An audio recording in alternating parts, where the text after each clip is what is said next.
네,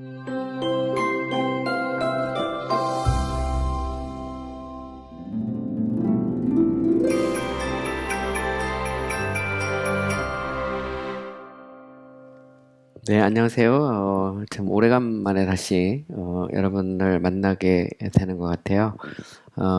지난 시간에 이어서 계속해서 구원론, 특별히 구원과 그리스도의 삶에 대해서 여러분과 함께 계속해서 공부를 하도록 하겠습니다. 우리가 이제 지난 시간에 중생에 대해서 공부를 했어요. 소명, 그리고 중생에 대해서 이야기를 했고요. 오늘은 이제 회심에 대해서 공부를 하도록 하겠습니다. 회심을 영어로 conversion 이렇게 표현하는데, 회심을 좀 세부적으로 나누면 회개와 믿음 뭐 이렇게 표현할 수도 있죠. 그래서 회개를 다루고 믿음을 다룰 수도 있고요. 그냥 통칭해서 우리가 이제 회심이란 말이 영어로 conversion이란 말인데 돌아서다라는 그런 의미를 가지고 있거든요. 그런 면에서 회심에서 한 번에 묶어서 다루기도 합니다. 저는 이제 이번 강의에서는 먼저 이제 회심, 그러니까 돌아선다는 의미에서 회심의 문제를 다루고, 그 다음에 다시 이제 회개와 믿음에 대한 이야기를 좀 하도록 하겠습니다. 그리고 이제 그 사이에 요즘에 이제 자유의지론, 노예의지론 이게 이제 문제가 되기 때문에 자유의지론과 노예의지론에 대한 얘기를 좀 정리를 한번 할 생각이에요. 그래서 역사적으로 자유의지 문제가 어떻게 다뤄져 있고 또 노예의지 문제와 어떻게 이제 신학적인 논쟁이 있었고 이런 문제들을 좀 정리를 해야 여러분들이 이제 구원론의 가장 핵심적인 이슈를 알 수가 있어요. 자, 어쨌든 오늘은 이제 회심, 컨버전에 대한 얘기를 좀 하도록 하겠습니다. 회심, 그러면 이제 회심은 뭐 세부적으로 나누면 이제 회개와 믿음이고요. 크게 보면 영어로 conversion에서 돌아서다라는 그런 의미입니다. 결국 이제 세상에서 이제 하나님께로 돌아가는 거죠. 그걸 보통 우리가 이제 회심 이렇게 표현할 수 있습니다. 회심이라는 것은 이제 유효적 소명과 중생의 역사와 더불어서 일어나죠. 그러니까 소명이라는 것은 하나님이 우리를 부르시는 겁니다. 유효적이라고 할 때 유효적을 영어로 effectual calling 혹은 efficacious calling 이렇게 표현하는데 이걸 왜 유효적이라고 말하냐면 하나님이 우리를 부르실 때 그것을 거부할 수 없다는 거죠. 그거는 이제 또 다른 말로 irresistible grace에서 저항할 수 없는 은혜 이렇게 표현하기도 합니다. 하나님께서 뭐 삭개오를 이렇게 부르실 때라든가 뭐 사울을 부르실 때라든가 이렇게 부르실 때 그거를 뭐 아브라함을 부르실 때 사무엘을 부르실 때 그 부르심을 저항할 수 있는 사람은 없다. 그런 면에서 반드시 이제 효력을 발생한다 해서 그걸 유효적 소명 이렇게 말합니다. 물론 이제 자유주의를 이제 강조하는 사람들은 이제 소명도 거부할 수 있다 이렇게 말하지만 그거는 좀 생각을 해봐야 되는 거고요. 중생의 역사라는 것은 이제 말 그대로 우리 속사람이 바뀌는 거죠. 새로운 피조물이 되는 건데 성령의 역사로 말미암아 우리의 속사람이 변화될 때 그때 이제 동시적인 사건입니다. 사실 보면 소명, 중생, 회심이라는 것은 동시적인 사건이거든요. 그래서 우리 안에 하나님을 향해 돌아서는 역사가 일어난다는 거죠. 이걸 조금 더 세부적으로 말하면 중생이라는 것은 하나님의 유일한 행위이지만 회심은 사람들을 돌이킨다는 면에서 하나님의 행위인 동시에 사람들이 돌아간다는 면에서 사람의 행위로 구성이 되는 거죠. 그러니까 돌아서는 것, 회개하고 믿는 것, 이게 돌아가는 것은 우리가 하죠. 그런데 그렇게 하도록 역사하는 것은 성령께서 역사하는 겁니다. 성령의 역사에서 우리가 그 하나님의 부르심을 받고 우리의 부르심과 동시에 속사람이 변화되면서 동시적 사건입니다. 그러면서 이제 하나님께 돌아가는 그런 역사가 일어나는 거죠. 중생이라고 하는 것은 이제 죄인의 마음을 향한 하나님의 행동이지만 회심은 하나님을 향한 죄인의 행동이다. 이렇게 말할 수 있어요. 이런 면에서 이제 중생에서의 죄인은 전적으로 수동적이죠. 바람이 임으로 불어 어디로 와서 어디로 가는지 알지 못하는 것처럼 니고데모의 대화에서 예수님께서 하신 말씀인데 중생이라는 것은 전적으로 수동적이죠. 영어로 표현하면 이제 패시브인데 회심이라고 하는 것은 이제 액티브합니다. 능동적이죠. 왜냐하면 회개하고 믿는 것은 우리입니다. 돌아서는 것은 우리죠. 이런 면에서 사람의 행위고 중생은 하나님의 행위다 이렇게 구분해 볼 수 있습니다. 그러므로 때때로 이제 회심은 수동적으로 너희가 돌아왔느니라 영어로 your return or converse 이렇게 표현할 수도 있어요. 이런 수동적으로 왜냐하면 회심이라고 하는 것이 성령의 강권적인 역사로 소명과 중생의 역사를 수반하니까 이러면 이제 수동적이죠. 그런데 때때로 능동적으로 수많은 사람이 믿고 주께로 돌아왔다. 돌아왔다는 말이 영어로 이제 소위 말하는 이제 conversion이죠. converse. 그러니까 돌아왔다 할 때 이때는 이제 능동적으로 표현이 되어 있습니다. 그러므로 언제든지 주께 돌아가면 그죠? 그 수건이 벗겨지리라. 그래서 돌아가는 건 우리가 돌아가는 겁니다. 탕자가 죄를 깨닫고 아버지께 돌아가죠. 그게 이제 회심입니다. 그래서 내가 하늘과 아버지께 죄를 지었습니다. 이렇게 고백을 하고 탕자가 아버지 집으로 돌아갑니다. 돌아가죠. 그걸 이제 좀 더 우리가 세부적으로 회개와 믿음 이렇게 구분해 볼 수도 있습니다. 자, 유효적 소명이 어둠에서 빛으로 이렇게 부르는 거라면 회심은 그 부르심에 응답하여 어둠에서 빛으로 돌아서는 거죠. 그래서 from darkness to light, from light to darkness 이렇게 표현할 수도 있죠. 그래서 어둠에서 빛으로 부르는 거라면 회심은 이 어둠에서 빛으로 돌아서는 거죠. 그러니까 콜링이라는 것은 어둠 속에 있는 우리를 빛으로 부르는 겁니다. 회심은 그 부르심에 응답해서 어둠에서 빛으로 돌아서는 거죠. 그죠? 나는 복음의 빚진 자로서 하나님의 집에 선한 청지기로서 의사의 특별한 관심이 환자에게 있듯이 아버지의 특별한 애정이 죽어가는 자녀에게 있듯이 변화되지 않는 사람들에게 특별히 관심이 있다. 여기 보면 조셉 얼라인 청교도 신학자죠. A Sure Guide to Heaven 이라고 해서 천국으로의 확실한 안내라는 그런 책에서 이 조셉 얼라인이 한 말입니다. 다시 한번 읽어보면요.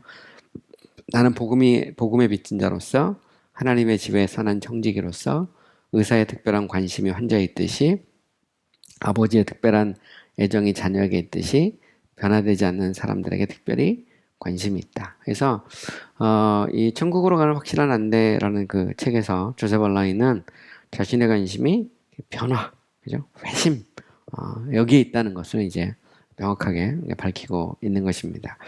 이 회심에 대한 부분은 조르신학에서 다양하게 다루고 있어요. 그러니까 제가 주로 이제 많이 보는 장길의 The Body of Divinity에서도 나오고 있고, 에드워드 레이의 The Body of Divinity, 에드워드 레이의 조르신학 책에서도 보면 이제 회심 부분을 따로 다루고 있는데, 제가 오늘 강의하는 내용의 대부분은 이제 조셉 얼라인의 A Sure Guide to Heaven에 나오는 내용을 좀 정리를 한 겁니다. 그래서 여러분들이 좀 이해하기 쉽도록. 자, 그러면 이제 회심에 대해서 조금 더 우리가 이야기를 할 텐데, 자, 회심이라고 하는 것 자체가 돌아서는 거잖아요. 주님께 돌아가는 건데, 이게 회심이 아닌 것도 있어요. 항상 보면, 아닌 것과 긴 것, 그죠? are not과 아닌 것과 are가 있는데, 영어로 표현하면. 그래서 항상 보면, is로 표현해야 되고, 단수니까, is not과 is가 있어요. 그러니까 회심이 아닌 것과 회심인 것, 이렇게 두 개 크게 구분해 볼 수 있습니다. 자, 회심이 아닌 것은 뭐냐면, 기독교인이라고 단지 이렇게 고백하는 거.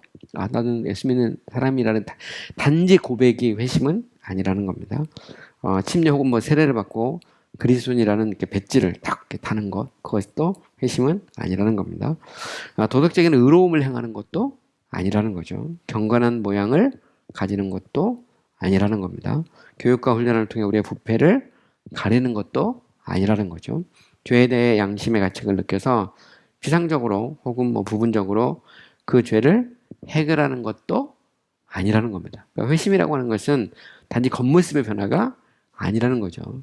회심은 내적인 변화입니다. 그러니까 외적인 변화만을 가지고 내적인 변화가 일어났다 이렇게 말할 수는 없다는 거죠. 물론 내적으로 변화가 일어나면 당연히 외적으로 변화가 그 변화의 어떤 열매들, 결과들이 드러나게 돼 있죠. 근데 회심이라는 것은 말 그대로 속사람이 바뀌는 겁니다. 우리가 돌아서는 거거든요. 우리의 심령이 변화되는 거잖아요. 회개하고 예수 믿는 것이 이게 이제 우리의 어떤 영혼 깊은 곳에서 일어나는 그 사건입니다. 그래서 단지 그냥 겉모습만 바뀌었다.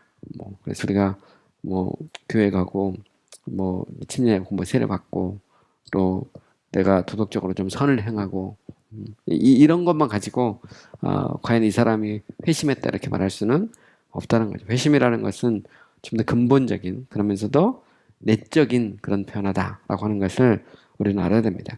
자, 그렇다면 이제 회심이 무엇이냐? 이제 긍정적인 질문에서 conversion, what is conversion? conversion이 무엇이냐 이런 질문을 할 수가 있죠.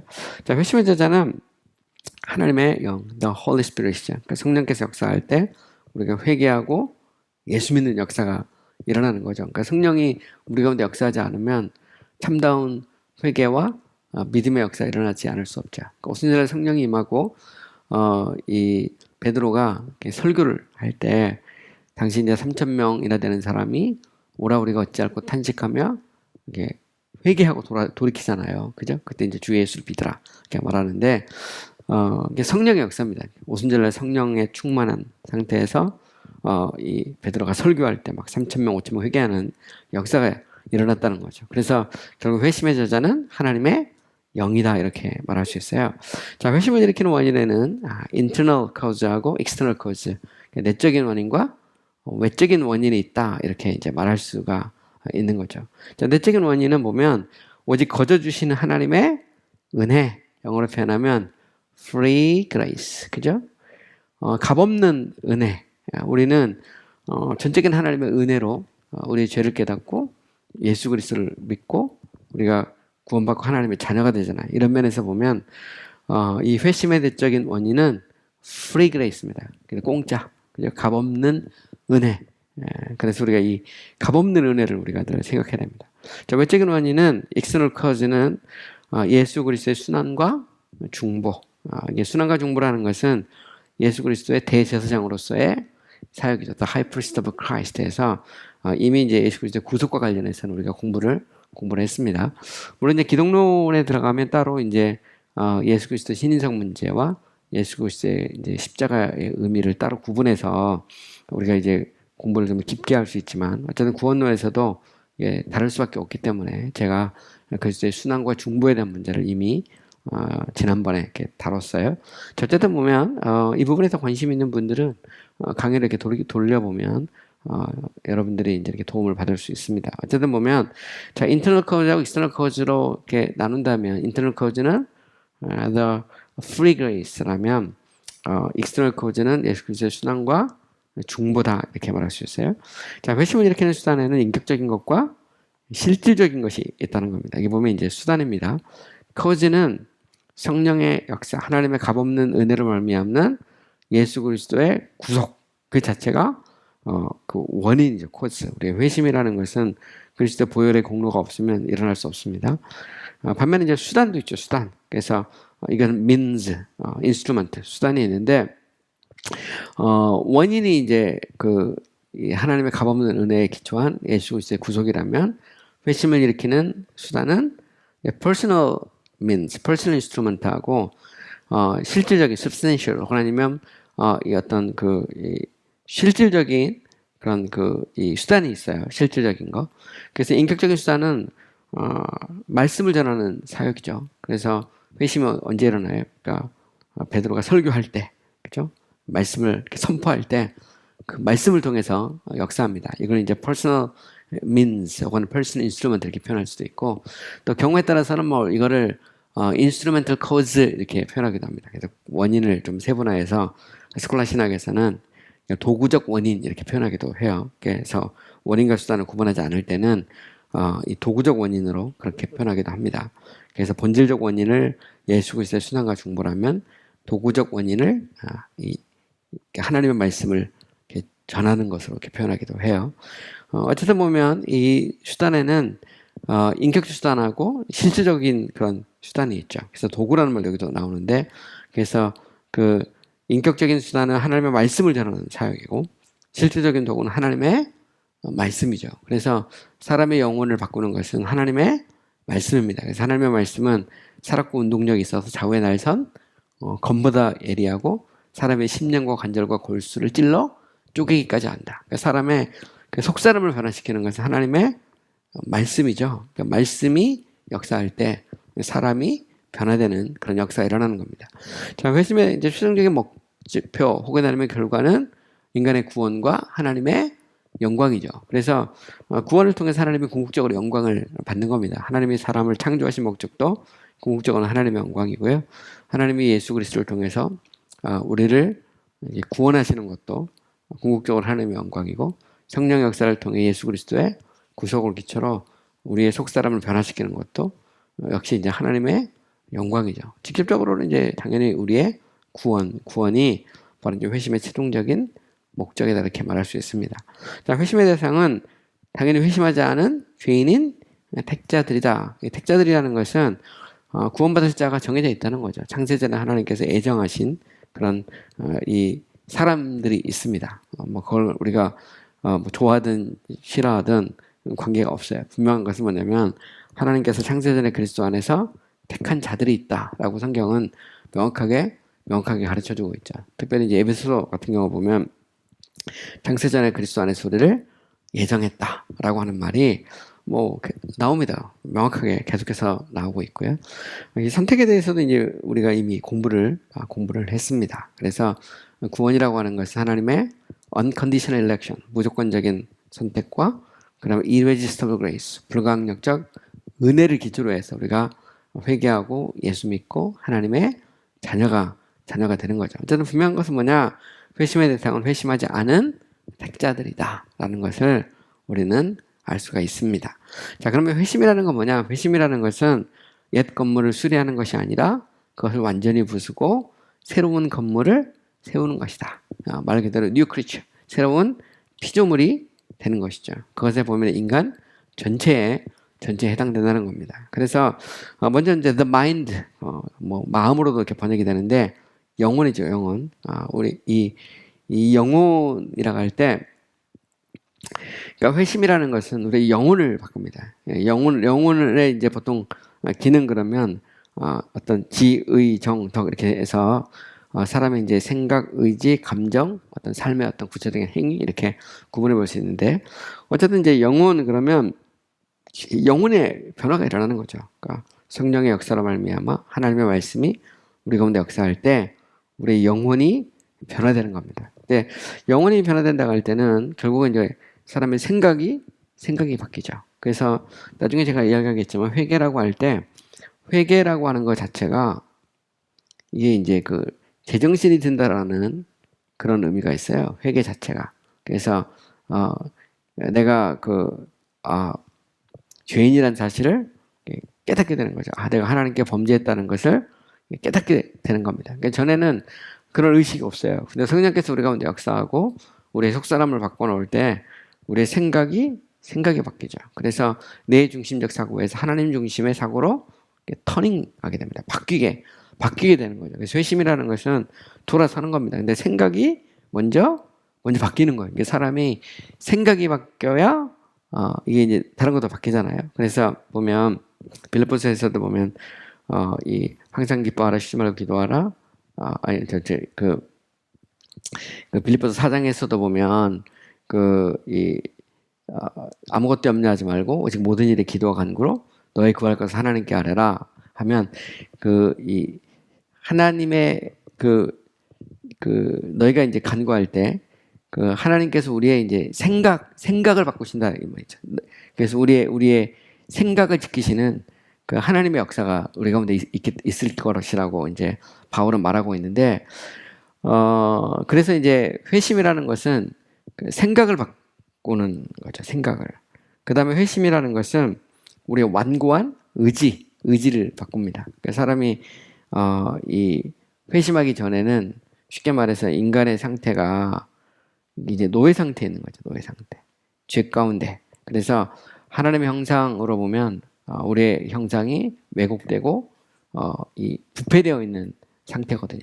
그런데 성령이 역사하면 우리의 생각을 바꾸고 우리의 돌 같은 의지를 어린아이의 살 같은 의지로 바꿔놓는 겁니다. 그래서 우리의 그 강팍한 의지가 풀려나가요. 그래서 제가 이제 다음번에는 자유의지와 노예의지 문제를 제가 좀 더 세부적으로 한 챕터 정도 할애해서 공부를 할 생각인데, 어쨌든 보면 인간은 그렇습니다. 인간은 아담이 범죄한 이래로 이게 영적으로 보면 무능력의 상태예요. 그 이유는 뭐냐면 인간이 부패했기 때문이죠. 이걸 보통 뭐 신학에서는 이제 전적 타락 이렇게 말하기도 합니다. 전적 타락이라는 것은 우리 안에 아예 선이 없다 그런 의미는 아니죠. 상대적인 의미의 선이 있을 수 있지만 성령 역사하지 않으면 인간이 스스로 회개하고 예수 믿을 수 없다 이런 의미에서 이제 전적 타락을 이야기하는 겁니다. 침략신학은 인간의 전적 타락을 계속해서 강조했어요. 그래서 인간이 부패하고 하나님이 역사하실 때 성령이 역사해야만이 우리가 회개하고 예수 믿을 수 있다는 것을 지속적으로 가르쳤습니다. 자, 이런 면에서 보면 우리가 이제 자유의지라고 하는 문제도 생각을 해봐야 돼요. 어떤 사람은 뭐 침례교는 노예의지가 아니라 자유의지라 그러는데 제가 볼 때 그런 침례교인이 역사상 얼마나 있었는지에 대해서는 우리가 이제 고민을 해봐야 됩니다. 왜냐하면 뭐 찰스 스펄전부터 시작해서 위로 가면 존 버년, 뭐 벤자민 퀴치, 뭐 현대로 오면 뭐 존 맥어더나 뭐 수많은 그런 그 현대 그 설교가들 존 파이퍼나 뭐 이런 사람들을 이렇게 보면 한결같이 이제 노예의지론을 주장하거든요. 그래서 침례교 안에서도 보면 이제 노예의지론을 꾸준히 주장했던 신학자들이나 설교가들이 되게 많죠. 뭐 물론 뭐 자유주의론자도 있긴 있는데 뭐 그런 사람도 있는 거고 그렇지만 큰 메인스트림으로 보면 항상 성령이 역사할 때 인간은 비로소 회개가 일어나고 예수 믿을 수 있다 이렇게 주장했다는 거죠. 어쨌든 보면 회심이라고 하는 것은 뭐냐? 성령께서 우리 가운데 역사할 때 우리의 생각을 바꾸고 우리의 완고한 의지를 바꿔놓는 거죠. 그래서 돌 같은 마음이 살 같은 마음으로 바뀌는 역사가 일어나는 겁니다. 그리고 생각이 바뀌고 의지가 바뀔 뿐만 아니라 인간의 affections, 애정이라고 번역이 되는데 뭐 이거는 이제 감정이라고도 표현합니다. 지, 의, 정, 덕. 그래서 보통 영혼의 4가지 기능 이렇게 말합니다. 그래서 이게 이제 아리스토텔레스가 말한 그 인간의 영혼의 기능에서 이거는 이제 팩트 사이콜로지에서 이제 4가지를 보통 얘기를 하거든요. 근데 지의정 보통 요즘 3가지 얘기하지만 덕이라는 것은 결국 삶을 통해서 이렇게 드러나는 거니까 이걸 뭐 지체와 연결해서도 생각해 볼 수 있어요. 결국 왜냐하면 이 행위라는 것도 결국 영혼의 기능이거든요. 따지고 보면 뭐 이거를 뭐 이렇게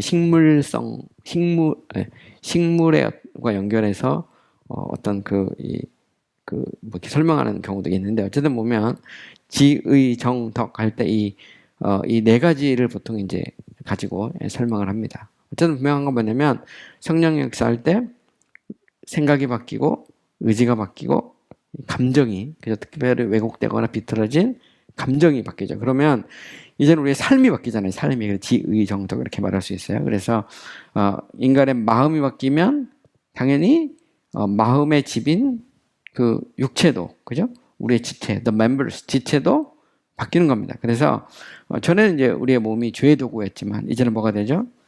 이 거룩한 성전, 그리스도의 살아계신 성전의 거룩한 집기가 되는 겁니다. 그래서 이제 이걸 갖다 조금 더 세부적으로 보면 이제 눈, 귀, 그죠? 뭐 머리 이런 거 세부적으로 나눌 수도 있어요. 그래서 세상적인 눈이 하나님을 바라보는 눈이 된다. 사탄의 부름에 귀를 기울였던 귀가 이제는 하나님의 말씀을 듣게 된다. 세상적인 계획으로 가득 찼던 머리가 이제 어떻게 하면 하나님을 기쁘시게 될까 하는 생각으로 가득 차게 된다. 그래서 눈도 바뀌고 귀도 바뀌고 머리도 바뀌고 그 다음에 정욕으로 더러워진 마음이 하나님의 사랑으로 불타오르게 된다. 더러운 것들이 나오던 입이 생명의 샘이 된다. 그래서 찬양하는 그죠? 우리가 하나님을 높이고 찬양한다는 것 자체가 우리의 속사람이 바뀌었다는 거죠. 그죠? 그리고 이제 구체적으로 회심하게 되면 삶의 방향이 바뀌죠. 터닝. 그래서 어떻게 보면 이제 요즘 현대식으로 표현하면 가치관이 바뀌고 삶이 바뀌는 겁니다. 그러니까 회심의 역사가 일어나면 내 중심적인 어떤 삶이 하나님 중심의 삶으로 바뀌게 되는 거죠. 그래서 하나님께서 새로운 마음을 주시고 자기 법을 그 마음에 새겨 놓으실 때 그는 거룩한 삶을 살게 된다는 겁니다. 여기 보면 자기 법을 그 마음에 세워놓는다 해서 회심을 통해서 하나님이 자기의 법을 우리의 심령에 새겨놓죠. 이걸 갖다가 뭐라고 하냐면 은혜 언약이라고도 표현합니다. The Covenant of Grace, 그죠? 그래서 은혜를 통해서 하나님께서 우리의 마음에 우리의 신비에 하나님의 법을 새겨놓는 거죠. 그러니까 전에는 이게 그냥 돌비예요, 돌비. 우리하고 관계가 없습니다. 그런데 이것이 우리의 심령에 딱 새겨지게 되는 거죠. 그래서 우리가 회개하고 예수 믿고 그죠? 새로운 삶을 사는 그런 역사가 일어나게 되는 겁니다. 자, 그럼 우리가 이제 회심에서부터 회심이라는 말이 돌아선다는 말이잖아요. conversion이기 때문에 그러면 우리가 돌아서는 대상이 무엇인가를 좀 생각해 볼 수 있죠. 우리는 당연히 죄로부터 돌아서죠. 그죠? 그리고 사탄으로부터 돌아섭니다. 우리는 세상으로부터 돌아서고 우리 자신의 의로부터 어디로? 예수 그리스도의 의로 우리가 이제 돌아서는 거예요. 그래서 회심이라는 것 자체가 터닝입니다. 터닝 영어로 표현하면 이 자체가 터닝이죠. 터닝, conversing, 돌아서는 거죠. 그러니까 돌아서는데 어디서부터? 죄에서부터, 그죠? 죄에서부터 뭐 의로, 사단에서부터 하나님께로, 세상에서부터 하나님의 나라, 천국으로, 뭐 우리 자신의 의에서 그리스도의 의로 이렇게 돌아섭니다. 그래서 우리에 대한 미련을 버리고 하나님을 의지하고 바라봐야 되는 거죠.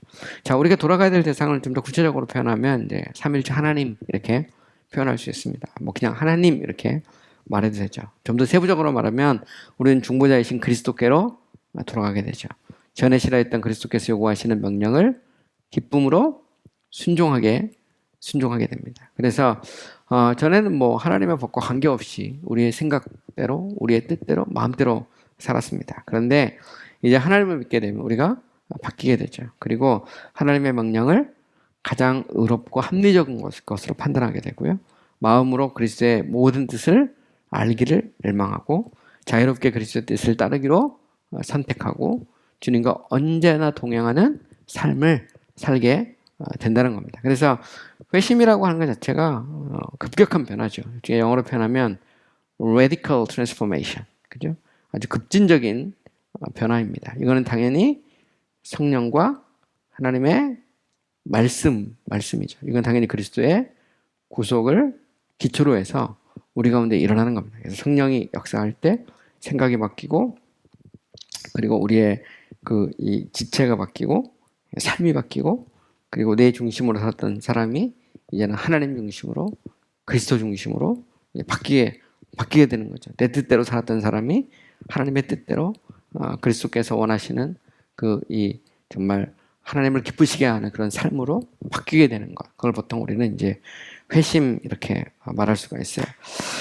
자, 그렇다면 이제 우리가 이런 질문을 할 수 있어요. 왜 회심이 일어나야 되느냐? 영어로 The necessities of conversion. 왜 회심이 일어나야 되는가? 라고 이제 그런 질문을 할 수가 있죠.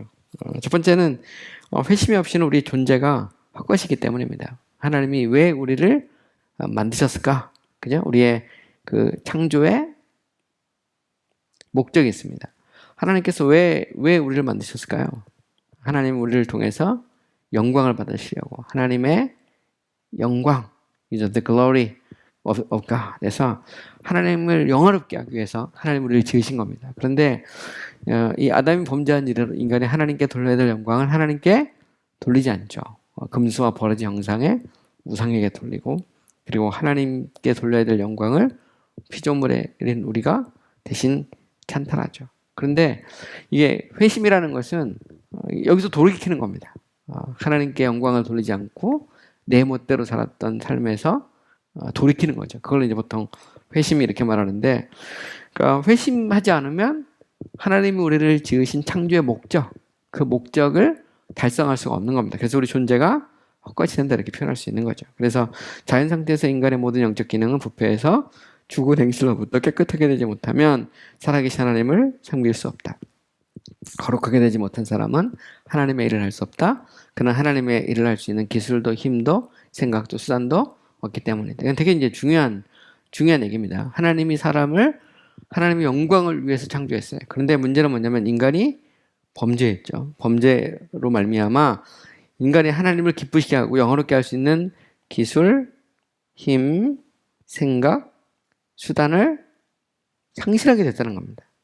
근데 하나님께서 우리 가운데 은혜를 주셔서 값없이 성령의 역사로 말미암아 우리를 이제 회심시킬 때 우리는 이제 비로소 이런 기술, 힘, 생각, 수단 이런 것들이 이제 얻어지게 되는 거죠. 전에는 우리와 관계가 없었던 것들이 우리에게 수단으로 이렇게 주어지게 되는 거죠. 그래서 회심이라는 것은 결국은 창조 목적을 달성하기 위해서 반드시 필요하다 이렇게 말할 수 있는 겁니다.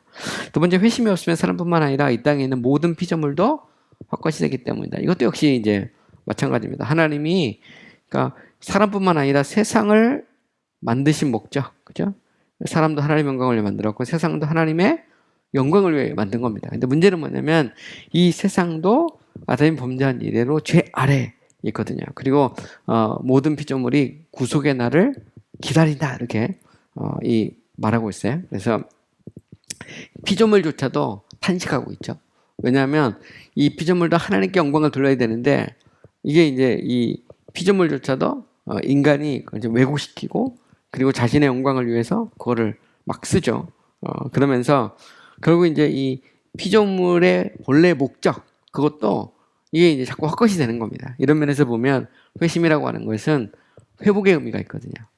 인간이 원래 자기 자리로 돌아오듯이 모든 피조물도 자기 자리로 돌아와야 되는 거죠. 그래서 우리가 이제 창조와 섭리를 이야기할 때 구원의 역사는 결국 이제 섬지적 측면에서 보면 구원의 역사는 자연까지도 영향을 미친다는 겁니다. 그래서 하나님과 인간이 분리가 됐듯이 인간과 자연, 하나님과 자연도 이렇게 분리가 됐는데 구원의 역사는 그걸 회복시키는 그런 차원이 있다라고 하는 것을 알아야 되죠. 자, 회심이 없으면 우리의 종교도 헛것이 된다. 우리가 아무리 교회 열심히 다니고 아무리 신앙생활 뭐 열심히 하고 아무리 헌금하고 노력해도 우리의 안에 변화가 없다. 그죠? 우리가 하나님께 돌아서지 않았다.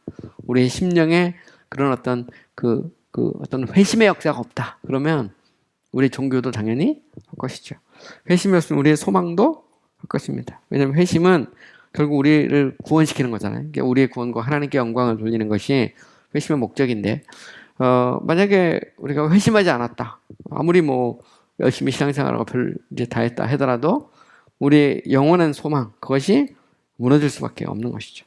또는 회심이 없으면 그리스도께서 하신 모든 사역이 우리에게 헛것이 되죠. 그래서 결국 그리스도와 우리가 아무런 관계가 없는 겁니다. 그래서 예수님께서도 보면 이제 복음서에서 마지막 심판 때 그 얘기를 하잖아요. 어떤 사람들이 와가지고 나는 뭐 당신의 이름으로 기적도 행했고 뭐 당신의 이름으로 말씀도 가르쳤고 뭐 하면서 이제 막 이야기할 때 내가 너를 도무지 모른다. 그러면서 이제 결국 내쫓잖아요. 그것은 무엇을 의미합니까? 우리 안에 참된 회심이 없이는 결국 그리스도께서 우리를 위해 하신 모든 사역이 다 이제 헛것이 될 수밖에 없다는 것이죠. 자, 그래서 우리가 이런 이야기를 할 수 있어요. 조금 더 세부적으로 죄 가운데 있는 인간을 그 죄를 처리하지 않고 구원하는 것은 중보자로서 그리스도의 신실함에 위배된다. 그죠? 여전히 회심하지 않았어요. 여전히 죄에서부터 사단에서부터 그냥 우리 자신에서부터 우리 자신의 어떤 의에서부터 하나님께로 돌아서지 않았거든요. 돌아서지 않았어요. 여전히 우리가 어둠 가운데 있습니다. 그러면 당연히 그리스도께서 그 죄를 처리하지 않은 것이죠. 이런 면에서 보면 우리의 죄를 처리하지 않고 우리를 구원한다는 것은 하나님의 신실함에 위배가 되는 겁니다. 그리고 그것은 결국 그리스도를 중심으로 하는 하나님의 모든 작정과 하나님의 속성 등에 위배가 되죠. 하나님의 거룩, 정의, 지혜, 자비, 불변성 이 모든 것에 다 위배가 되는 겁니다. 이런 면에서 보면 우리는 이 회심과 그리스도의 구속을 이렇게 이야기할 때 회심이 없으면 그리스도의 구속은 헛것이 되죠, 당연히. 또한 더 나아가서 그것은 그리스도의 말씀에 위배가 되죠. 왜냐하면 우리 요한복음 3장 16절에서도 말하고 있듯이 하나님의 세상을 이처럼 사랑하사 하나님의 세상을 이처럼 사랑하사 독생자를 주셨으니 이는 그를 믿는 자마다 멸망하지 않고 영생을 얻는다 할 때 예수 그리스도를 주신 목적이 우리로 하여금 영생을 얻는 거죠. 근데 회심을 하지 않았다면 그럼 그 자체가 뭐 아무 소용이 없는 거잖아요. 그죠? 그렇기 때문에 당연히 회심이 없다면 그것은 그리스도의 말씀에 위배가 되죠. 또 그것은 그리스도의 맹세, 그리스도께서 하신 수많은 약속, 맹세 위배가 되고요. 또 그리스도의 영예에도 위배가 되고 그것은 그리스도의 사역에도 위배가 된다. 특히 왕으로서, 선지자로서, 제사장으로서의 그리스도의 사역에 위배가 되죠. 뭐 세부적으로 살펴보면 아주 자세하게 살펴볼 수 있지만 그게 그냥 요약해서 정리만 하도록 하겠습니다. 자, 그 다음에 이제 다섯 번째로 회심하지 못한 자들에게는 어떤 표적들이 있는가. 그죠?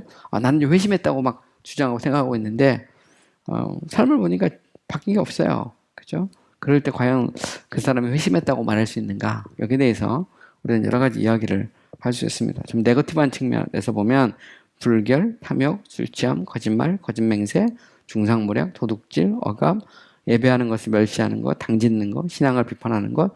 뭐 성경 구절 달라면 계속 달 수 있지만 예를 들어서 이런 삶의 그런 그 변화가 없어요. 전혀 없는데 내가 회심했다 이렇게 말하면 과연 이 사람이 진짜 회심한 거 맞는가를 우리는 의심하지 않을 수 없다는 거죠. 그래서 청교도 신학은 항상 그렇습니다. 청교도 신학은 우리가 보면 그 뭐 세례 혹은 아니면 침례의 조건에서 두 가지를 물어보게 돼 있어요. 첫 번째는 예수 그리스도를 믿느냐, 두 번째는 삶의 거룩이 있느냐, 삶의 징표를 보게 돼 있거든요. 그래서 이 삶의 거룩이 없을 때 그 사람의 믿음을 참다운 믿음이라고 말할 수 있느냐. 야고보서에서도 보면 그런 믿음을 죽은 믿음 이렇게 말하죠. dead faith, 그죠? 그러니까 행함이 없는 믿음은 죽은 믿음이다. 삶에서 열매가 없는 믿음은 가짜라는 거죠. 회심도 마찬가지입니다. 회심이라는 게 결국 회개하고 믿는 거니까 따지고 보면, 그죠? 내가 정말 회심했다, 돌아섰다 이렇게 말하지만 그 안에 불결, 탐욕, 술취함, 거짓말, 거짓맹세, 중상모략, 도둑질, 억압, 뭐 예배하는 것을 멸시하고 당짓는 것, 신앙을 비판하는 이 모든 것은 이게 이제 회심하지 않았다는 그런 증거죠. 따지고 보면 좀 더 파지티브한 측면, 적극적인 측면에서 보면 의도적으로 진리에 대해서 이렇게 알려고 하지 않는다거나 혹은 아니면 그리스도께 나가는 것을 은밀히 거부하거나 자꾸 미루거나 혹은 형식적으로 종교생활하거나 잘못된 동기로 거룩한 삶을 이렇게 살려고 하거나 자기의 어떤 의를 그리스도의 의가 아니라 자기의 의를 막 신뢰하거나 엄격한 신앙생활에 대해서 은밀히 적대감을 가지거나 그래서 아니 뭐 적당히 하지 뭐 어떻게 그렇게 사람이 철저하게 예수 믿을 수 있어 뭐 이런 것들도 진짜 회심했는지 이제 생각을 해봐야 되죠. 적당한 신앙에 만족하거나 두드러지게 세상을 사랑하거나 그래서 우리가 회심했다고 말하면서 뭐 심지어는 뭐 내가 목회자라고 말하면서 세상과의 어떤 이별 단절이 없는 거죠. 그래서 여전히 그 세상의 어떤 그 이익, 뭐 혹은 아니면 세상의 어떤 유익, 뭐 이런 거, 그죠? 거기에 이제 완전히 몰두해 있을 때 과연 이 사람이 진정한 그리스도이냐, 진정으로 회심했느냐 여기에 대해서 당연히 질문할 수밖에 없는 겁니다. 그죠? 또한 더 나아가서 자기에게 해를 끼치는 사람에 대해서 해를 끼친 사람에 대해서 용서하지 않는 거. 그래서 계속해서 그 우리 안에 어떤 그 분노라든가 혹은 아니면 용서하지 못해서 막 그런 거. 그것도 내가 진짜 회심했는지 안 했는지를 물어봐야 됩니다. 어떤 교만을 죽이지 않는다거나 혹은 아니면 지나치게 쾌락을 사랑한다거나 혹은 아니면 영어로 카네시큐리라고 그러는데 자기 상태에 아무런 나는 안전하단 말이지. 나는 이제 천국 따는 당상이고 나는 아무런 문제가 없다. 이런 사람도 이제 고민을 해봐야 되는 겁니다. 그래서 우리가 이제 좀 부정적인 측면하고 좀 적극적인 측면에서 보면 정말 우리 안에 회심했는지 안 했는지를 이제 구별할 수가 있는 거죠. 그러니까 결국 이거를 요약하면 행함이 있느냐, 삶 속에서 거룩이 있느냐, 경건이 있느냐, 이제 우리가 물어볼 수 있는 겁니다. 그죠? 그래서 항상 보면 조리신학은 옛날 책에 보잖아요. 옛날에 보면 이론적인 부분과 실천적인 부분이 이렇게 구분이 되어 있거나 아니면 같이 나와요. 보면 그래서 가령 뭐 장길의 조리신학 책 보면 The Doctrinal Body of Divinity하고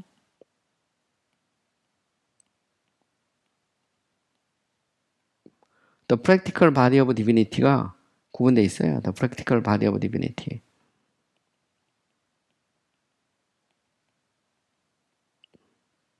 보통 우리는 이제 이걸 이론신학, 그다음 실전신학 이렇게 현재 뭐 구분하기도 하는데 이 말은 무슨 얘기냐면 The Doctrinal Body of Divinity하고 The Practical Body of Divinity가 서로 이렇게 연결이 되어 있습니다. 우리 안에 참다운 진리가 있다면 당연히 삶에서 열매를 맺을 수밖에 없다는 거죠.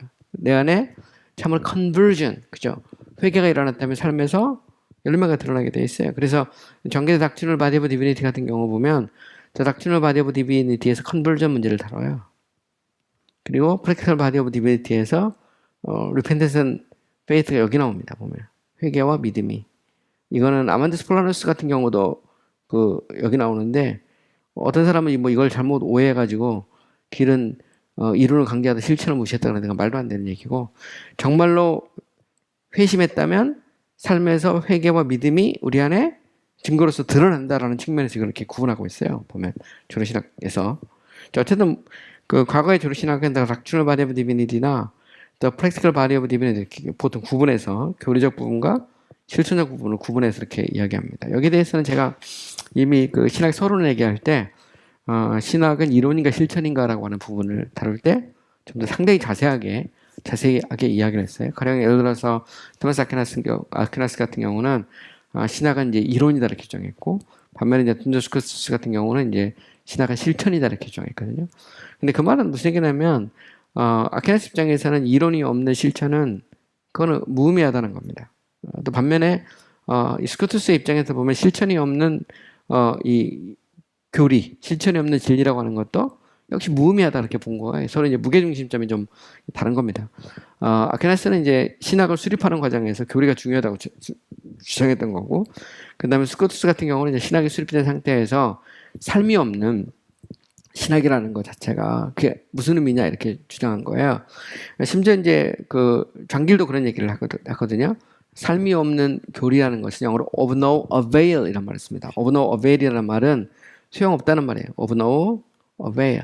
칼빈도 기독교 강의에 보면 실천이 없는 이 믿음, 실천이 없는 교리라고 하는 것은 그것은 무의미하다 주장합니다. 삶 속에서 그 실천이 있어야 되는 거죠. 그래서 반드시 이론과 실천이 같이 나가는 겁니다. 그래서 회심도 마찬가지예요. 회심이 정말 내 안에 회심이 일어났다면 그거는 삶 속에서 열매가 드러나는 거죠. 근데 단지 그냥 형식적이고 겉모습, 그리고 한 발은 하나님, 한 발은 세상, 그러면서 그 사이에서 왔다 갔다 하고 뭐 이런 것 자체가 결국 과연 내가 진정한 거듭난 그리스도인이냐, 회심한 그리스도인이냐라고 하는 것을 의심할 수밖에 없다는 거죠. 그것을 우리는 이제 생각하지 않을 수 없다는 겁니다. 자, 그 다음에 6번째. 자, 그 다음에 그러면 회심하지 않은 사람, 그죠? 회심하지 못한 사람은 어떤 비참한 상태에 있는가? 이것도 이제 좀 생각을 해봐야 됩니다. 여기 이제 회심에 대한 얘기니까. 자, 회심하지 않은 사람들, 그죠? 그러니까 그리스도 안에 있거나 밖에 있다고 표현할 때 그리스도 안에 있지 않고 그리스도 밖에 있는 사람들. 영어로 표현하면 in Christ. 그러니까 성경적으로는 둘 중에 하나예요. 그죠? 우리가 그리스도 안에 있든지 그리스도 밖에 있든지. 그리스도 안에 있는 사람과 그리스도 밖에 있는 사람을 구분하는 겁니다. 그죠? 그리스도 안에 있는 사람은 회심한 사람이고 그리스도 밖에 있는 사람은 회심하지 않은 사람이죠. 보통 이걸 갖다가 자연인 혹은 자연 상태 이렇게 표현하기도 합니다. 그죠? 여기는 이제 말 그대로 이제 그리스도인이죠. 그리스도인. 그죠? 바뀐 겁니다. 당연히 그리스도인이 되려면 초자연적인 역사가 있어야 됩니다. 슈퍼내추럴한 거죠. 그러니까 성령의 강권적 역사로 말미암아 우리가 바뀌어야 되죠. 그죠? 생각도 바뀌고 의지도 바뀌고 감정도 바뀌고 뭐 지체도 바뀌고 삶도 바뀌고 막 우리 안에 변화가 일어납니다. 그죠? 변화가 일어날 때 그리스도 안에 있는 사람, 회심한 사람은 하나님과 친밀하겠죠. 반면에 회심하지 않은 사람, 아담이 범죄한 이래로 그 상태로 그대로 있는 사람에게 대해서는 어떤 일이 일어날까요? 하나님이 그들을 대적한다는 말은 against, 영어로 표현하면 them입니다. 그들을 향해서 하나님이 대적하시죠. 그죠? 여기 대해서 뭐 성경 구절 많은데 그건 제가 생략을 했고요. 조금 더 세부적으로 말하면 하나님의 얼굴이 그들을 대적한다는 겁니다. 10편 34편 16절 여호와의 얼굴은 항상 악을 행하는 자들을 향하사 그들의 자취를 땅에서 끊으려 하는도다. 여기 보면 악을 행하는 자들을 향하사 할 때 이게 against예요. 결국 그들의 자취를 땅에서 끊으려 한다는 말은 심판이죠. 결국 이것은 심판으로 갈 수밖에 없어요. 정죄, 심판으로 갈 수밖에 없죠. 하나님의 마음이 그들을 대적하죠. 그래서 여호와께서 내게 이르시되 모세와 사무엘이 내 앞에 섰다 할지라도 내 마음은 이 백성을 향할 수 없나니, 그죠? against them이죠. 그죠? 첫 번째는 하나님의 얼굴, face가, 두 번째 하나님의 heart 혹은 mind가 against them, 그들을 대적하는 거죠. 하나님의 손, the hands of God, 아니면 하나님의 모든 속성, 그죠? all characteristics, 하나님의 모든 속성이 그들을 대적합니다. 그래서 사무엘상 12장 14, 15절에 보면 너희가 만일 여호와의 목소리를 듣지 아니하고 여호와의 명령을 거역하면 여호와의 손이 그 조상들을 치신 것 같이 너희를 치실 것이다. Strike them. 영어로 against them이죠. 그 손이, 그죠? 하나님의 모든 피조물이 그들을 대적합니다. 이 말은 무슨 얘기냐면 피조물조차도 그들과 대척점에 반대하는 그 점에 서 있다는 것을 우리는 알아야 됩니다. 또 한 나아가서 이렇게 하나님이 그들을 대적할 뿐만 아니라 사탄이 그들을 사로잡고 있죠. 우리는 둘 중에 하나입니다. 우리는 in Christ, without Christ라는 것은 그리스도가 우리의 로드죠. 왕이고, 반면에 그리스도 밖에 있다는 것은 결국은 사탄이 왕노릇 하는 겁니다. 왕노릇. 그죠? 사탄의 종노릇 하죠. 종노릇. 그죠? 우리는 예수 믿은 그리스도의 종이 되지만 우리는 사탄의 노예 상태로 있는 거죠. 그래서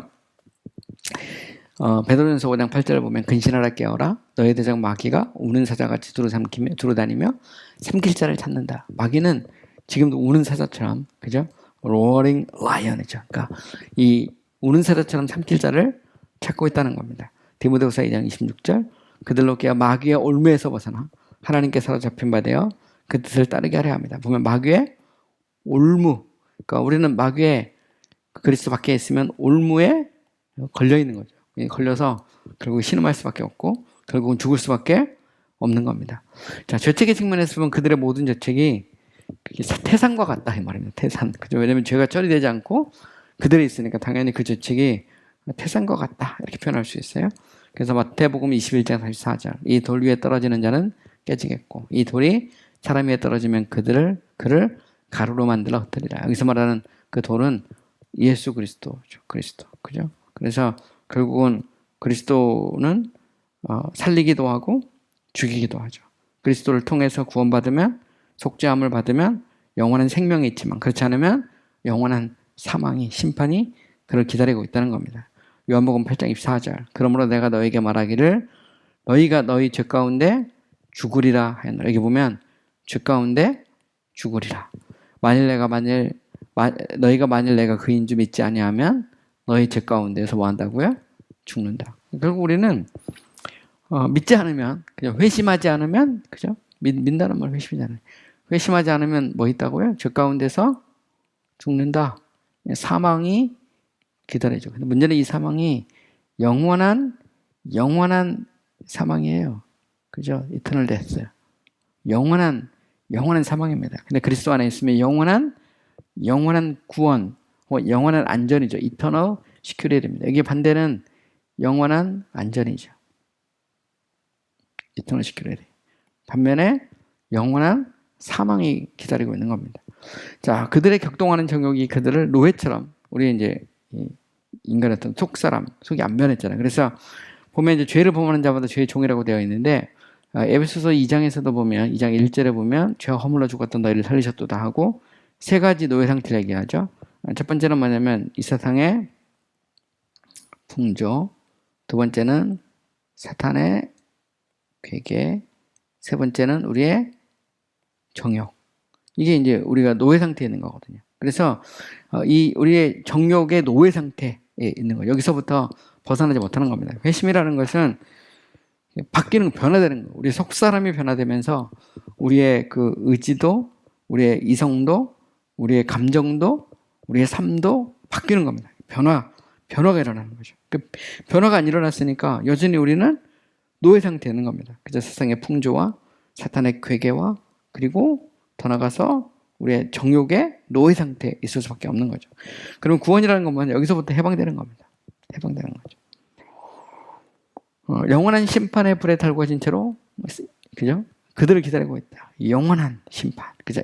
Eternal Judgment가 기다리고 있는 겁니다. 그래서 이사야서 3절에 보면 대저 도벳은 우리가 토펫이라고 영어로 표현하는데 이미 세워졌고 또 왕을 위하여 예비된 것이라 깊고 넓게 하였으며 거기에는 풀과 많은 나무가 있은즉 여호와의 호흡이 유황 개천과 같아서 이를 사르시리라. 이사야 4장 14절에도 보면 수월 나오죠. 그러므로 수월이 욕심을 크게 내어 한량없이 그 입을 벌린즉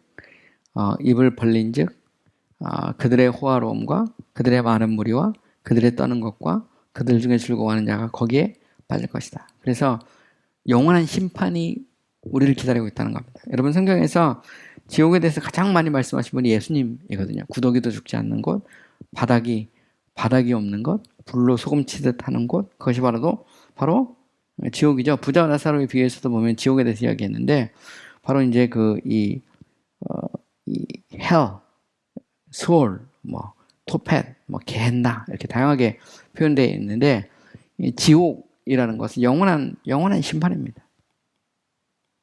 회심하지 않으면 뭐가 기다리죠? 영원한 심판이 기다리죠. 더 나가서 율법이 그들을 위협하며 저주하고 있죠. 그러니까 율법의 저주에서부터 해방되지 못한 겁니다. 그래서 모든 율법의 행위에 속하는 자들은 어디에 있다고요? 저주 아래에 있나니.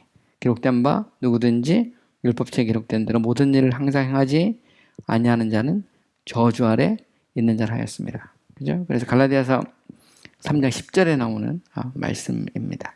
자, 복음 그 자체가 그들을 영원한 정죄의 선언으로 묶고 있는 거죠. 믿고 침략하고 세례를 받은 사람은 구원을 얻을 것이요. 믿지 않는 사람은 뭘 받는다고요? 정죄를 받는다. 정죄를 받죠. 너희도 만약 회개하지 않으면 다 뭐 한다고요? 망한다. 그러니까 회개하지 않으면, 회심하지 않으면, 회개하고 믿지 않으면 다 망한다. 이렇게 선언하고 있는 것입니다.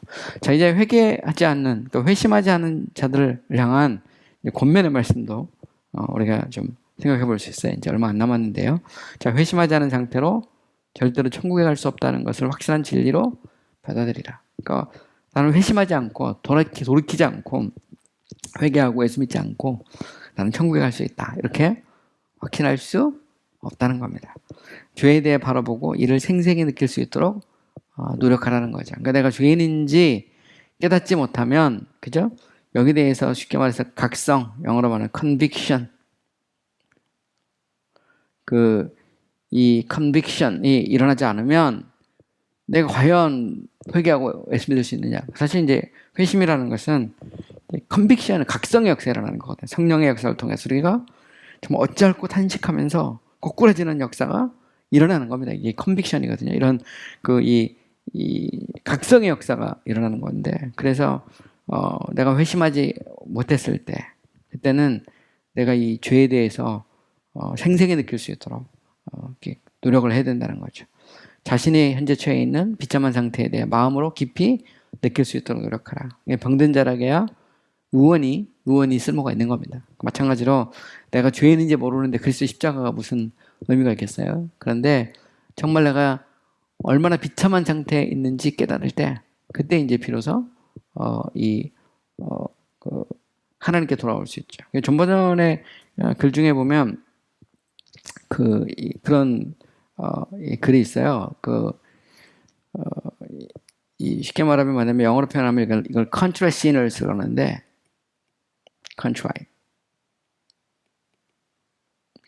contrite이라는 말은 이게 이제 고어거든요. 현대 영어로 보통 하면 broken입니다. broken.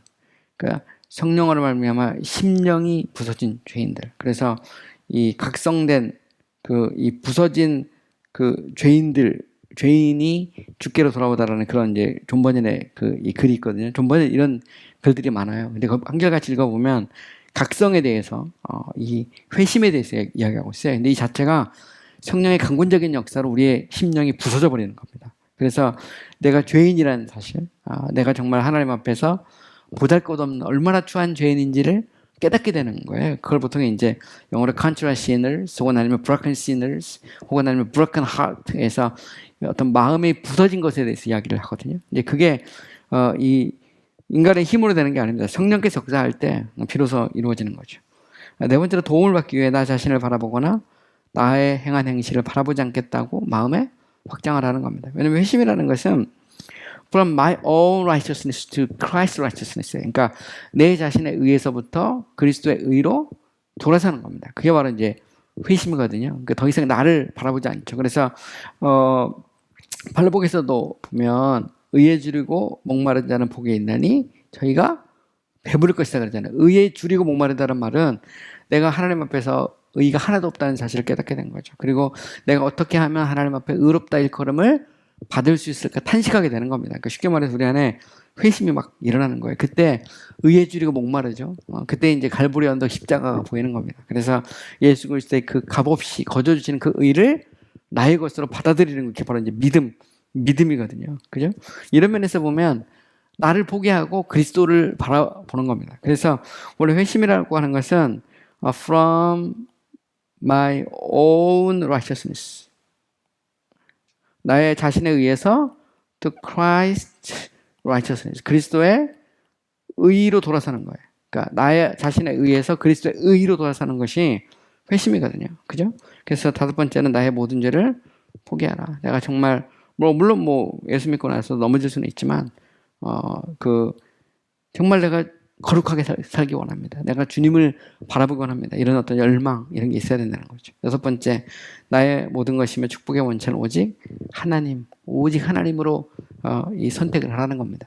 하나님만이 나의 유일한 소망이시고 하나님만이 내가 의지할 분입니다. 그렇게 고백하고 그분만을 붙잡으라는 겁니다. 일곱 번째, 주 예수 그리스도를 그의 모든 사역에 있어서 여러분의 것으로 받아들여라. 그의 모든 사역이라는 것은 그리스도의 그 왕이요, 선지자요, 제사장으로서, 특별히 제사장으로서의 사역을 받아들이라는 거죠. 이게 이제 소위 말하는 중보자로서의 사역이거든요. 그리스도의 중보자로서의 사역을 왕, 선지자, 제사장, 삼중적 사역이라고 보통 말하는데 threefold office of the mediator of Christ에서 중보자 그리스도의 삼중적 사역, 이 모든 사역에서 그 예수 그리스도를 여러분의 것으로 받아들이라는 겁니다. 예수님을 나의 왕으로, 예수님을 나의 그 선생님, 그러니까 선지자로, 예수님을 나의 제사장으로, 그죠? 그래서 그의 순환과 중보를 의지하라는 겁니다. 그죠? 여덟 번째, 여러분의 모든 힘과 능력과 소유를 하나님께 맡겨라. 그래서 참된 믿음이라는 거 뭐냐면 나를 내려놓고 하나님을 나의 모든 것으로 받아들이는 겁니다. 그죠? 나의 힘, 나의 능력, 나의 소유를 주님께 드립니다. 그게 결국은 이제 내가 죽는 겁니다. 내가 죽는 거죠. 그죠? 근데 그게 이제 사는 거예요. 사실 보면 하나님의 미랄이 땅에 떨어져 죽어야 사는 것처럼 내가 죽고 그리스도가 사는 거. 그것이 바로 회심이고 그것이 바로 참된 믿음이죠. 회개라는 것은 나를 포기하고 하나님께 돌아가는 겁니다. 하나님을 의지하는 것을 우리는 회심 이렇게 말할 수 있어요. 아홉 번째, 그리스도의 법을 당신의 말과 생각과 행동의 규칙으로 선택하라. 이제 예수 믿는다고 하는 것은 내 뜻대로 내 생각대로 사는 게 아니잖아요. 예수 그리스도의 법을 나의 것으로 받아들이는 거죠. 놀라운 건 성령께서 이제는 그 법을 내 신비에 새깁니다. 이제 은혜 언약으로. 그래서 10번째, 10번째 보면 이 모든 것을 하나님과 당신의 영혼 사이에 거룩한 언약으로 완성되도록 하라. 거룩한 언약이란 말이 은혜 언약입니다. The covenant of grace. 그죠? 그래서 하나님과 우리 사이에 언약이 맺어지죠. 그 언약의 수단이 사실 따지고 보면 회개와 믿음이에요. 우리가 믿음을 통해서 그리스도와 언약을 맺죠. 근데 그것이 하나님의 성령으로 우리 가운데 역사하는 겁니다. 역사해요. 그죠? 11번째, 지체하지 말고 신속히 즉시 당신의 마음을 하나님께 드리라는 겁니다. 12번째, 당신의 회심을 위해 지정된 수단으로 하나님의 말씀을 의식적으로 주목하라는 거죠. 우리는 하나님의 말씀을 의지하고 그 말씀에 따라서 우리가 살겠다 결심하는 것이 그게 신앙이고 그것이 이제 참된 회심이다. 이렇게 말하는 겁니다. 성령께서 당신의 마음에 역사하도록 간구하라. 그래서 정말 성령께서 역사하도록 간구할 때 우리 안에 회심이 일어나는 거죠. 14번째, 심각하면서도 간절히 기도하기를 쉬지 말라. 특별히 내 안에 정말 의에 줄이고 목마를 때 우리는 기도하지 않을 수 없죠. 그죠? 탄식하지 않을 수 없습니다. 그래서 전번전에 철학정에 보면 기독교가 어느 날 이 성경을 읽다가 자기가 죄인이라는 것과 자기가 사는 곳이 곧 멸망한다라는 것을 깨닫게 되죠. 그리고 슬피 울고 막 탄식하다가 그때 이제 이벤젤리스트를 만나서 이제 좁은 문으로 들어가고 천국까지 가는 여행을 시작하거든요. 그게 바로 이제 철로역정입니다. 저희가 철로역정을 이제 계속해서 이제 공부를 했는데 얼마 남지 않았어요. 그래서 제가 이제 기회가 있을 때마다 조금씩 해서 결국 다 이제 완성을 할 텐데 어쨌든 보면 이제 철로역정이라는 것은 구원의 서정을 쭉 보여주고 있어요. 그래서 여러분들의 이 구원론에 대해서 공부하고 싶으면 철로역정을 몇 번 이렇게 읽으면 아주 쉽게 그러면서도 깊이 있게 이제 구원론을 이제 이해할 수가 있게 됩니다. 자, 15번째. 당신의 모든 악한 친구를 버리고 죄를 지을 수 있는 환경에서 떠나라. 되게 중요합니다. 회심이라는 것은 세상에서 하나님께로 돌아서는 거예요. 돌아가는 겁니다. 그 말은 이사탕 연락과 이사탕의 친구들, 나로 하여금 죄 가운데 빠지게 하는 것을 버리고 새로운 인생, 새로운 삶을 사는 거예요. 그게 이제 회심입니다. 내가 예수 믿고 나서도 여전히 세상과 짝하고 세상이 나의 모든 것이다 라고 말하면 그 사람은 회심했다고 말할 수가 없죠. 16번째. 당신의 마음을 겸손하게 하고 당신의 마음에 당신의 죄와 당신의 처한 비참한 상태를 바로 알기 위해 한날을 정하고 금식하며 기도하는 특별한 얘기이긴 한데요. 번연의 철학적에서도 보면 이런 비슷한 것들이 나옵니다. 청기도이기 때문에 주셉 온라인이 그렇게 권유를 하기도 했어요. 정말 고민이 되면 한날을 정하고 금식하면서 하나님께 나의 삶에 간섭해 주시고 나를 변화시켜 달라고 기도를 해라. 그렇게 이제 권면을 한 겁니다. 네, 오늘 수고 많이 하셨습니다. 오늘 회심에 대해서 이야기했고요. 다음 시간에는 제가 자유의지론과 노예의지론에 대한 얘기를 좀 여러분과 함께 이야기를 하겠어요. 그리고 나서 회심을 다시 세분해서 회개에 대해 살펴보고 믿음에 대해 살펴보고 그 다음에는 그리스도와의 연합, 칭의 이런 부분을 계속해서 여러분과 함께 공부를 하도록 하겠습니다. 네, 오늘 수고 많이 하셨습니다.